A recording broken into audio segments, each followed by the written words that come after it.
What's up, everybody? Welcome back to the channel. Welcome to a new video. I have a question for you truck drivers, for you DOT cops.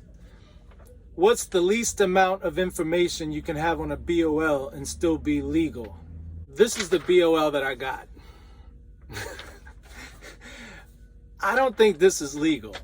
Okay, let's start. This is a normal BOL. And if you look at it, there's a BOL number. In this case, they call it shipper's number. It tells you the general description of what's on the trailer, how many pallets, how many boxes, the weight, the trailer number. It also always gives a destination and a point of origin. See, point of origin and a destination. Look at this. It says air gas. It's supposed to say air gas. This is what they gave me. Now, Airgas is a nationwide, huge company. So the guy writes Airgas. He writes the date, and it says Star Plant. I'm in Star, Mississippi. It's actually Florence, Mississippi. Received 52 boxes and made me sign it. No address, no point of origin, no destination, no weight, no description. It just says 52 boxes.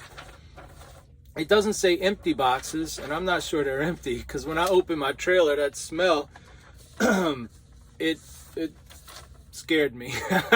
So anyway, that's my question. What's the least amount of information you can have on a BOL and still be legal? And if anybody from Airgas is watching, can y'all get some real paperwork?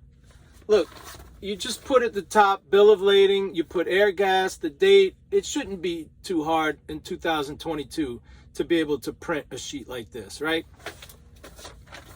Anyway, that's it. Guess where I'm heading next? To my home state of Louisiana, although I'm not going home to New Orleans. I'm going to Baton Rouge. So anyway, let's get started. Y'all want to hear a funny story? Before I started recording, a guy passed me up in a pickup truck, and in the back of his truck was this big cardboard box. Big. All sealed up and brand new, and written on the box was 2-sack boiling pot. So that's how you know you're in Louisiana.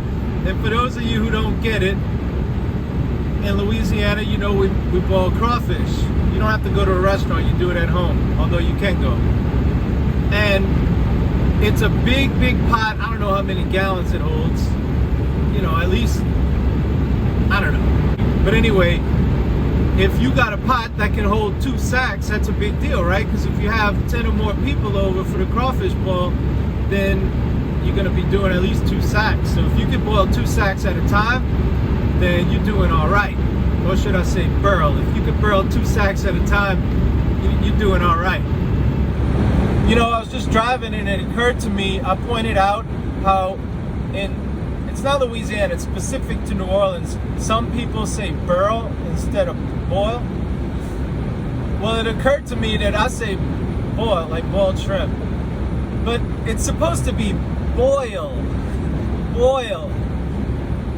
So, if you're not from Louisiana or New Orleans, you probably hear me say boiled crawfish and point out how some people say burl and go, well, hey, Jay, it ain't boil either, it's boil. Y'all see this little white car in front of me? He was going slow. I caught up to him, so I passed him up. Well, he doesn't like riding behind big trucks, apparently. So he gets in the left lane, zooms past me at like 75 miles an hour, 80 miles an hour, passes me up, and immediately lets off and goes back to doing his same slow speed. And I just want to tell four-wheelers, because this happens all the time with four-wheelers.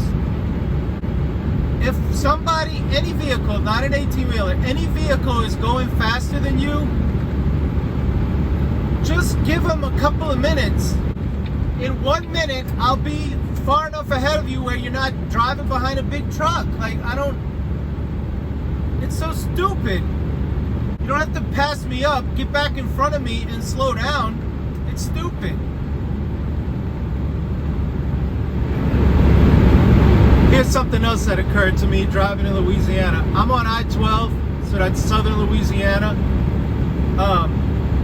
And your perception of things depends so much on where you grew up. Specifically, in this case, what I'm talking about is your perception of flat. So I've lived out west the last coming up on 3 years, and there is no flatland in the western United States except for the salt flats of Utah on I-80. That's it. Why do I bring this up? Because when I talk to people out west and I say, oh yeah, they had to drive through Kansas or Iowa or Nebraska, they're like, oh, it's so great, it's flat out there. I'm like, flat? What are you talking about? It's not flat out there. Iowa, there is no flat ground in Iowa. It's so hilly, and it's like that everywhere I've been. This is flat. Look at your screen and how far. This is flat. There are no hills, period. So when somebody from out west says that Iowa is flat, or Kansas or Texas, I'm like, it's flatter than the Rocky Mountains, but it ain't flat. This is flat. If I'm wrong, if there's flat ground somewhere in America, not in southern Louisiana, coastal Mississippi, Alabama, Florida, let me know, because I want to go drive there. I say it doesn't exist. But if you can find flat ground somewhere in America, other than those states I just mentioned, please let me know in the comments, because I will go out of my way to find that flat ground. Sometimes shipping is in between these trailers. There'll be a door in between the trailers. In this case, I don't know. I haven't seen one. Boom. All right, right there. You see it says shipping and receiving, so I have to go in there, give them my number, and we'll figure it out. I'll be back. Well, I went online when I got this pickup and I went to read the reviews. The reviews were all bad. Never coming back again. I don't care if they give me $5 a mile, I'm never coming back. Took them 24 hours to look. Nightmare type reviews.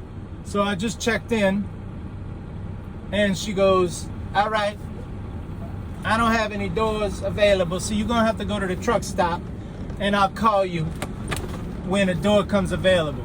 They make you write down on the sign-in, whenever you sign in, it's like name, pickup number, company, sometimes your driver's license number, time in, just very generic.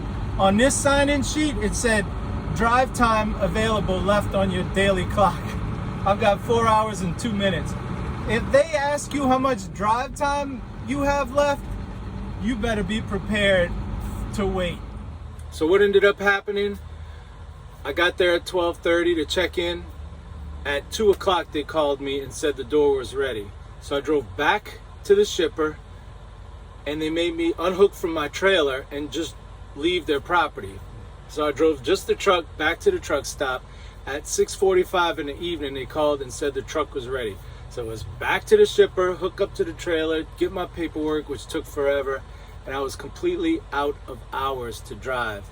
So I did another video on hours and personal conveyance. I had to use personal conveyance. Now you're not supposed to drive with a load, especially in the direction that the load is going, on personal conveyance. They call it advancing the load. But in this case, I had no choice. So what do? You put plenty of notes about what time you got to the shipper, what time they called you, when you ran out, about how the truck stops full. Just put as many notes as you can on your electronic log, so if they look, hopefully they understand. That's it for me tonight. I'm gonna go to bed, and it's off to Ardmore, Oklahoma tomorrow. So I hope you enjoyed this video, and if you did, please consider subscribing. And if not, I'll live. But please consider it. All right, so that's it, and until next time, this is Jason signing out.